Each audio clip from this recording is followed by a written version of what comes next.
নমস্কার, আমি ডক্টর বোধিসত্ত্ব খান চলে এসেছি সহজ শেয়ার বাজারের আরেকটি নতুন এপিসোড নিয়ে। প্রিয় বন্ধুরা, আশা করি সবাই ভালো আছেন এবং সুস্থ আছেন। বিগত কালই আলোচনা করছিলাম যে বাজারে তেলের দাম বৃদ্ধি পাওয়ার সম্ভাবনা আছে কি নেই।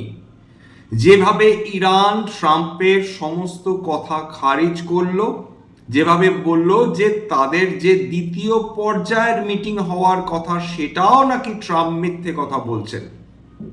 এমনকি ইরানের পার্লামেন্টের যিনি স্পিকার তিনি বললেন ট্রাম্প ঘন্টায় 7বার মিথ্যে কথা বলেন। ফলস্বরূপ যেটা দাঁড়িয়েছে যে ইরান এবং আমেরিকার মধ্যে সমঝোতা হওয়ার সম্ভাবনা দিনের পর দিন কমে যাচ্ছে। 22শে এপ্রিল যুদ্ধবিরতি শেষ হওয়ার কথা, হাতের সময় খুব কম।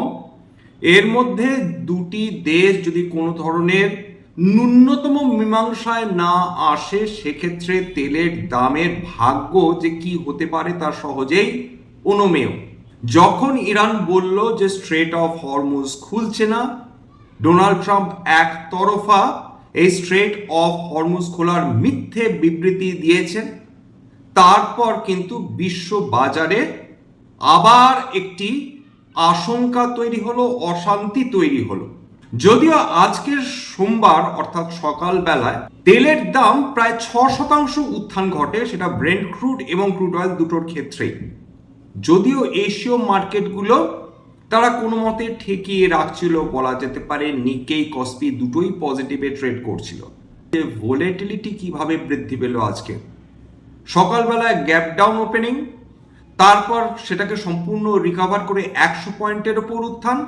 দিনের শেষে নিফটি এবং সেন্সেক্স বা অন্যান্য ইন্ডাইসেস প্রায় ফ্ল্যাট বন্ধ হলো। এমতো অবস্থায় না বিনিয়োগকারী না ট্রেডার কেউ স্বস্তি বোধ করেছেন এটা জোর দিয়ে বলা চলে না। আজকের ক্রুড অয়েলের দাম লাস্ট অব্দি যেটা ট্রেড করছিল $88.64 প্রতি ব্যারেল, ব্রেন্ট ক্রুড ট্রেড করছিল $94.72 প্রতি ব্যারেল, অর্থাৎ প্রায় 5 থেকে 5.6% মধ্যে উত্থান নিয়ে ট্রেড করছিল। এবং সোনা এবং রূপো দুটোই তার এখন কিন্তু সম্পূর্ণ তাদের চরিত্রের বিপরীত ধর্মী আচরণ করে চলেছে। যুদ্ধ সময়কালে সোনার দাম বাড়ে, রূপোর দাম বাড়ে, এটা আমরা বহুকাল শুনে এসেছি এবং দেখে এসেছি।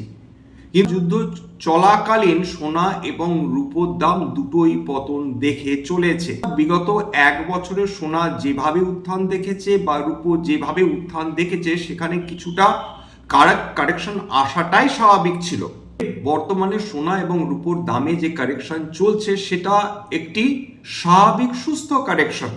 সোনা আজকে 0.78% পতন নিয়ে ট্রেড করছিল, রূপো প্রায় 2.5% পতন নিয়ে ট্রেড করছিল, কপার সেটাও 1.5% পতন নিয়ে ট্রেড করছিল। একটি পার্টি তারা হরমুজের বাইরে ব্লকেট করে রেখে দেবে এবং অন্য পার্টিকে বলবে তোমরা ব্লকেট খুলে দাও, সমস্ত জাহাজ তাদের মতন করে তেল নিয়ে যাক, সেটা চলতে পারে না। অর্থাৎ আমেরিকা তারা ইরানের কোনো জাহাজকে স্ট্রেট অফ হরমুজ দিয়ে তেল বহন করে চায়না বা অন্যান্য দেশে যেতে দেবে না, কিন্তু তারা ইরানকে হুমকি দিচ্ছে যে তোমাদের স্ট্রেট অফ হরমুজ খুলে দিতে হবে যাতে বিশ্বের অন্যান্য দেশের জাহাজ তারা নির্বিঘ্নে বিভিন্ন যে মধ্যপ্রাচ্য দেশ রয়েছে সেখান থেকে যাতে তারা তেল আনতে পারে। স্বাভাবিক আমাদের যে বুদ্ধি বলে যে এইভাবে সমঝোতা হয় না, এইভাবে যুদ্ধ বিরতির সময় আলোচনা চলতে পারে না। ইরান তারা কোনোভাবেই আমেরিকার কথা যে মানবে না সেটা তো বোঝাই যাচ্ছে, এবং আমেরিকার নিজের ইগো বা গো ধরেই বসে রয়েছে যে ইরানকে তাদের কথা শুনতেই হবে, যেটা আদপেই হচ্ছে না। ইরানকেও বুঝতে হবে যে তাদের এই যে স্ট্র্যাটেজি অর্থাৎ স্ট্রেট অফ হরমুজ এটাকে বন্ধ করে রেখে দেওয়া, এটা কিন্তু খুব বড় স্ট্র্যাটেজি, দীর্ঘমেয়াদী স্ট্র্যাটেজি হবে না। তার কারণ বিশ্বের সমস্ত দেশ যখন তেলের আকালের ফলে হাঁসফাঁস করছে, তাদের অর্থনীতি বিপদে পড়ছে, অর্থনীতি দারুণভাবে ক্র্যাশ করার সম্ভাবনা তৈরি হচ্ছে, সেই সময় ইরানের প্রতি যে সহানুভূতি তৈরি হয়েছিল বিশ্বের বিভিন্ন দেশের মনে, তারা নিজেরা বিপদে পড়লে তখন কিন্তু ইরানের এই স্ট্র্যাটেজি তাদেরকেও বিরূপ করে তুলবে ইরান, সেটা বিলক্ষণ বোঝে। কিন্তু আপাতত তারা এখনো এই স্ট্রেট অফ হরমুজ ব্লক করে দেওয়ার স্ট্র্যাটেজি নিয়েই চলেছে। একটা না একটা জায়গায় দুপক্ষকেই নমনীয় হতে হবে। 2 নম্বর আমেরিকার যে আবদার, যে ইরানের যে এনরিচড ইউরেনিয়াম রয়েছে সেই এনরিচড ইউরেনিয়াম আমেরিকার হাতে তুলে দিতে হবে। ইরান সরাসরি নাকচ করেছে, তারা বলেছে এটা তো মামার বাড়ির আবদার নয় যে তোমরা চাইলে এবং তোমাদের আমরা এই এনরিচ ইউরেনিয়াম দিয়ে দিলাম, এরকম হতে পারে না, এরকম হবেও না। ডোনাল্ড ট্রাম্পের আবদার হচ্ছে যে নিউক্লিয়ার ডাস্ট সেটা আমেরিকার হাতে তুলে দেওয়া হোক। প্রয়োজনে তিনি নাকি ভারী ভারী যন্ত্রপাতি নিয়ে গিয়ে ইরানের মাটি খোঁড়াখুড়ি করে সেই নিউক্লিয়ার ডাস্ট সংগ্রহ করবেন। না ডোনাল্ড ট্রাম্প ইতিহাস সম্বন্ধে তিনি উৎসাহী, না তিনি ভৌগোলিক কোনো অবস্থান সম্বন্ধে উৎসাহী। একমাত্র তার উৎসাহ শেয়ার বাজারকে কিভাবে ম্যানিপুলেট করা যেতে পারে, ক্রিপ্টোকারেন্সি মার্কেটকে কিভাবে ম্যানিপুলেট করা যেতে পারে, এবং বিশ্বের অন্যান্য অর্থনীতি চুলোয় যাক, তিনি আমেরিকান অর্থনীতিকে কিভাবে চাঙ্গা রেখে নিজের মিড টার্ম ইলেকশনটাকে জিততে পারে। এই সময় ইরানের ক্ষেত্রেও খুব একটা শুভ সংবাদ নয়। অলরেডি ভারতবর্ষে 2টি জাহাজে প্রতি গোলা ছুড়ে বা ওয়ার্নিং শটস ছুড়ে ভারতবর্ষকে সতর্ক করে দেয়। ভারতবর্ষ কিন্তু এই ব্যাপারটা খুব একটা পজিটিভলি নেবে না, এটা ধরা যেতে পারে। ভারতবর্ষ চিরকালই নিউট্রাল স্টান্স নিয়ে এসেছে, কোনো 2টি দেশের মাঝখানে তারা মাথা গলায়নি, সেটা ইউক্রেন রাশিয়া বলুন বা আমেরিকা ইরান বলুন। কিন্তু বিনা প্ররোচনায় যদি ইরান ভারতের জাহাজে, তেলবাহী জাহাজের ওপর গোলা ছোড়ে বা তাদেরকে আটকে দেয়, সেক্ষেত্রে ভারতবর্ষে কিন্তু তার একটা বিরূপ প্রতিক্রিয়া হতেই পারে। যারা এখনো পর্যন্ত নিজেদের কম্পোজার রেখেছেন, শান্ত থাকার চেষ্টা করছেন, তারাও ধৈর্য হারাতে পারেন। কারণ এই ক্ষেত্রে আমাদের এনার্জি ক্রাইসিস যদি হয়, আমাদের যদি এনার্জি সিকিউরিটিতে নিয়মিতভাবে আঘাত আসে, সেক্ষেত্রে প্রথম যেটা লক্ষ্য হবে ভারতের 145 কোটি মানুষের এনার্জি সিকিউরিটি। বন্ধুত্ব অন্য দেশের সঙ্গে সেটা সবসময় রাখা উচিত, সবসময় কাম্য, কিন্তু তালি এক হাতে বাজে না। সুতরাং আমরা যদি বন্ধুত্বপূর্ণ আচরণ করি, আমরা প্রত্যাশা করব যে অন্যান্য দেশ আমাদের সঙ্গে বন্ধুত্বপূর্ণ আচরণ করবে। ইরান এখানে একমাত্র ব্যতিক্রম ডেফিনেটলি হতে পারে না। বিভিন্ন ইন্ডাইসেস গুলো এমন কিছু উল্লেখযোগ্য পরিবর্তন হয়নি। নিফটি ভীষণই ফ্ল্যাট, বলার মতন কিছু নয়, 24,350-এর ওপরই বন্ধ। বিএসসি সেন্সেক্স 78,500-এর ওপরই বন্ধ হয়েছে। নিফটি ব্যাংক একদম ফ্ল্যাট। নিফটি আইটি আজকেরও ঘা খেয়েছে, 0.7% সংশোধন চলে এসেছে। কিন্তু যে দুটো ভালো পারফর্ম করে চলেছে বিগত কয়েকদিন ধরে, তার মধ্যে রয়েছে বিএসসি ক্যাপিটাল গুডস বা সার্বিকভাবে ক্যাপিটাল গুডস এবং কনজিউমার ডিউরেবলস। এছাড়া অয়েল অ্যান্ড গ্যাস বলুন বা মেটালস বলুন, এগুলো প্রত্যেকটাই ফ্ল্যাট টু পজিটিভ ছিল। সামান্য কারেকশন এসেছে ফাস্ট মুভিং কনজিউমার গুডসে। শোনা যাচ্ছে রিলায়েন্স ইন্ডাস্ট্রিজ পরের মাসেই নাকি তাদের জিও যে প্ল্যাটফর্ম রয়েছে তার আইপিও নিয়ে আসতে পারে, অর্থাৎ আইপিও লঞ্চ করতে পারে। সেইটার জন্য তোড়জোড় শুরু হয়েছে, যদিও তার কোনো লক্ষণ কিন্তু দেখা যাচ্ছে না। রিলায়েন্স ইন্ডাস্ট্রিজের শেয়ারে আজকেরও কিন্তু একেবারেই ফ্ল্যাটে বন্ধ হয়েছে। কয়েকটা কোম্পানির তাদের ত্রৈমাসিক ফলাফল বেরিয়েছে মার্চ কোয়ার্টার 2026-এ, বিশেষ করে 3টে গুরুত্বপূর্ণ bank. HDFC bank, largest private company bank ভারতবর্ষে, খুব ভালো রেজাল্ট করেছে।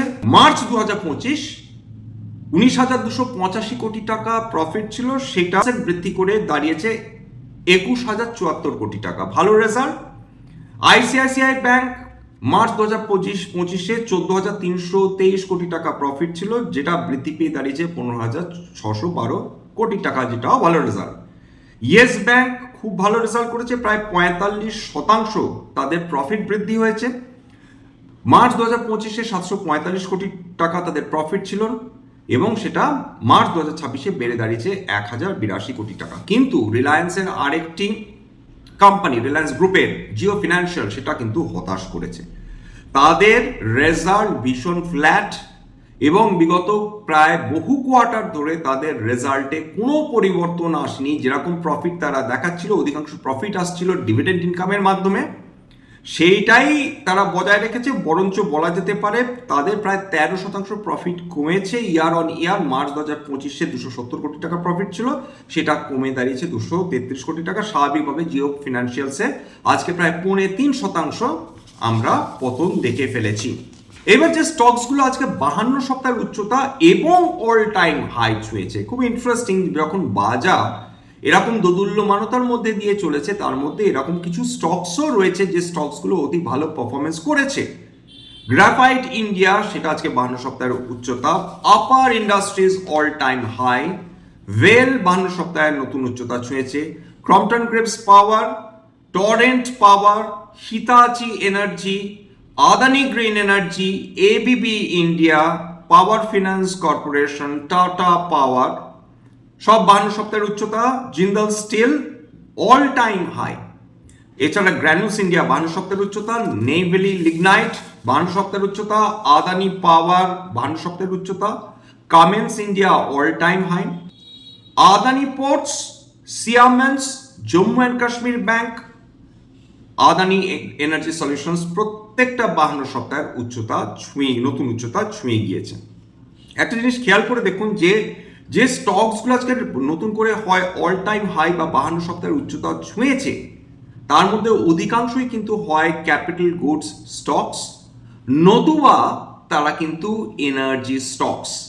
সেটা রিনিউয়েবল এনার্জিও রয়েছে, সেটা কনভেনশনাল ফুয়েল এনার্জি স্টকসও রয়েছে। এইগুলো কিন্তু তারা দারুণ র্যালি করে চলেছে। স্বাভাবিকভাবে একদিকে অয়েল ক্রাইসিস চলেছে, সুতরাং এদের উপর ডিপেন্ডেন্স এবং যারা বিনিয়োগকারী তাদের ভরসা দিনের পর দিন বৃদ্ধি পেয়ে চলেছে। সেটারই কিন্তু আমরা একটা প্রতিফলন দেখলাম এদের স্টকসের পজিটিভ মুভমেন্টের মাধ্যমে। এইটুকুনি বলার প্রয়োজন রয়েছে যে ইরান এবং আমেরিকা দুজনকেই কিছুটা নমনীয় হতে হবে। দুপক্ষকেই বুঝতে হবে যে এক গুঁয়ে মনোভাব নিয়ে চললে তাদের সবাইকে বন্ধু হারাতে হবে বিশ্বজুড়ে। আপাতত যেটা প্রয়োজন, যুদ্ধবিরতি বা যুদ্ধ শেষ হওয়া, একটা এগ্রিমেন্ট নিয়ে টেবিলে বসা। বিভিন্ন পয়েন্টস, খুব স্বাভাবিকভাবে সব পয়েন্টস মিলবে না, কিন্তু কিছু পয়েন্টসে তারা ডেফিনেটলি এগ্রি করতেই পারেন। তার মধ্যে একটা সম্ভাব্য পয়েন্ট খুব ক্রিস্টাল ক্লিয়ার, ইরানকে তেল সরবরাহ করতে দেওয়া হোক, তাতে অয়েল প্রাইসের স্টেবিলিটি থাকবে। বিশ্বের অন্যান্য দেশ সেটা ডেফিনেটলি কোনো বিরোধ যে করবে না বলাই বাহুল্য, ইসরায়েল এবং আমেরিকা বাদ দিয়ে। একইভাবে ইরানের জন্য যদি এই অ্যালাওয়েন্স দেওয়া হয় যে তারা ইচ্ছে মতন তেল সরবরাহ করতে পারবে, সেক্ষেত্রে ইরানের রোজগার বন্ধ হবে না, সুতরাং তাদের নতুন করে স্ট্রেট অফ হরমুজ বন্ধ করার কিন্তু কারণ থাকবে না, যদি না আমেরিকা বা ইসরায়েল অযাচিতভাবে তাদের বা আকস্মিকভাবে হঠাৎ করে তাদের প্রতি আক্রমণ না শানায়। সেই আশা নিয়েই চলতে থাকবো যে তেলের দাম ম্যানেজেবল হবে, ইরান আমেরিকা কথোপকথন হবে, যুদ্ধবিরতি এক্সটেন্ডেড হবে, এবং সেরকম কন্ডিশনসগুলো চলতে যদি থাকে তাহলে ইনফ্লেশনের ভয় কমবে। আমাদের ফরেক্স যে রিজার্ভ রয়েছে সেটা ক্ষয় হওয়ার সম্ভাবনা কমবে, কারেন্ট অ্যাকাউন্ট ডেফিসিট কম হওয়ার সম্ভাবনা বৃদ্ধি পাবে, এবং সেটা খুব স্বাভাবিকভাবে ভারতের অর্থনীতির জন্য ভালো হবে। স্ট্যান্ডার্ড ডিসক্লোজার যে কোম্পানিজগুলো নিয়ে আলোচনা করলাম, হতে পারে তার মধ্যে কয়েকটা কোম্পানিতে আমার বা আমার পরিবারের বিনিয়োগ থাকলেও থাকতে পারে। ভবিষ্যতে যদি নতুন করে কিনি বা বিক্রি করি, আগাম বিজ্ঞপ্তি দিয়ে কিনতে বা বিক্রি করতে পারবো না। স্ট্যান্ডার্ড ডিসক্লেমার, এটা কেবলমাত্র একটা এডুকেশন চ্যানেল। বাঙালি বিনিয়োগকারীদের ইনভেস্টার অ্যাওয়ারনেস বৃদ্ধির জন্য এখানে কোনো ধরনের কোনো শেয়ারের buy sell recommendation, suggestion, advice এমনকি ইনফ্লুয়েন্স করার প্রচেষ্টা নেই। আমার কথা শুনে যদি কোনো শেয়ার বা কোনো অ্যাসেটে বাই সেল সিদ্ধান্ত নেন, ক্ষতির মুখোমুখি হতে পারেন। সুতরাং সবসময় একজন সেবি রেজিস্টার্ড ইনভেস্টমেন্ট অ্যাডভাইজারের পরামর্শ নেওয়ার চেষ্টা করবেন বা নিজের রিসার্চ করবেন, সেক্ষেত্রে আপনারা উপকৃত হলেও হতে পারেন। সবশেষে যেটা বলি, যদি এই ধরনের এপিসোড আপনাদের ভালো লাগে প্লিজ একটা লাইক দেবেন, প্লিজ সাবস্ক্রাইব করবেন, এবং যদি সত্যি মনে হয় আমার বাঙালি ভাই বোনদের জীবনে একটুখানি ভ্যালু অ্যাড করতে পেরেছি, নিজের গ্রুপে শেয়ার করে দেওয়ার চেষ্টা করবেন। আজকের জন্য নমস্কার।